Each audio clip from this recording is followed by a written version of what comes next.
Jump into this, I want you to get an image in your mind. I want you to think of this really highly successful student coming out of high school. He's got a 32 on his ACT.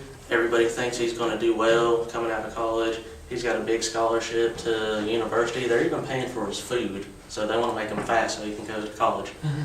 So I want you to keep that image in your mind. I'm going to read from the book of Numbers, chapter 13. And the background to this is the people of God have been wandering around in the wilderness, not for 40 years yet, but they've been wandering around for some time. And God's saying, hey, I promised you a land flowing with milk and honey, literal words. I want to take you to that land. Take out some people, 12 people, send them to spy out the land. This is what he told Moses to tell them. Before Moses sent them into Canaan, he said, after you go through the southern desert of Canaan, continue north into the hill country, and find out what those regions are like. Be sure to remember how many people live there, how strong they are, and if they live in open towns and walled cities. See if the land is good for growing crops and find out what kinds of trees grow there. It's also time for grapes to ripen, so try and bring back some of the fruit that grows there. So these men go, they spy out the land for 40 days. There's one very interesting part where they come to a valley, and it says they cut down a cluster of grapes so big that you have to have 2 people to carry it. Now I want you to remember that because it plays a very important role later on. I'm going to jump down to verse 27 when they come back and they show these grapes and everything they found to the people. They come before Moses and Aaron and they say, look at this fruit. The land we explored is rich with milk and honey, just as you said. But the people who live there are strong. Their cities are large and walled. We even saw 3 Anakim clans. You don't know who that is. They saw a bunch of giants. Besides that, the Amalekites live in the southern desert, and then it goes on all these people that we're afraid of. And it says, Caleb calmed down the crowd and said, let's go and take the land. I know we can do it. So you have some people here who are afraid, and they're full of fear. They haven't yet made a decision. They have somebody who's trying to encourage them, tell them, hey, this is what you need to do. But here's their response. The other men replied, these people are much too strong for us. Then they started spreading rumors and saying, we won't be able to grow anything in that soil. I'm going to stop there because it was odd to me that they brought back a giant cluster of grapes that had to have 2 people carrying it, and now they're saying, we can't grow anything in that soil. It's a clear and deliberate lie because they've seen it with their eyes, but they're thinking, we can't do this, so we better find a way to discourage all these people. And that's going to apply to us because we always let fear cloud our thinking. If something doesn't look right, we start thinking the worst of everything, and then we let it go forth and forth. First it becomes, well, I can't do this little thing. Now it's, I can't do anything at all. I'm just going to sit down and give up. That's all a result of fear, which is what these people are dealing with. I'm going to show you 3 things. It's lies that they believe, consequences of those lies, and the regrets they had. I want to talk about fear again because that's the primary thing. If you get fear, that's the gateway for everything to fall down. They didn't think they were good enough, which didn't matter because God said He would take care of it.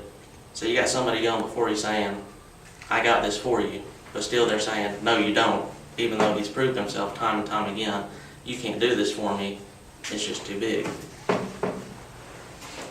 The second thing is they're consistently negative. You never hear anything really good about what they're saying. God's giving them water, He's giving them food, but it's still, God, we hate you. Why can't we just die out here?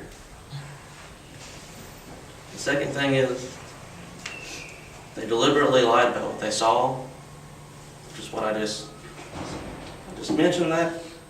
But the reason I say it again is because they had a clear promise that was going to be fulfilled, except they kept on lying about it.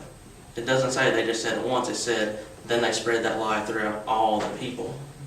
So now everybody was believing the lie. When that happens, you can't do anything.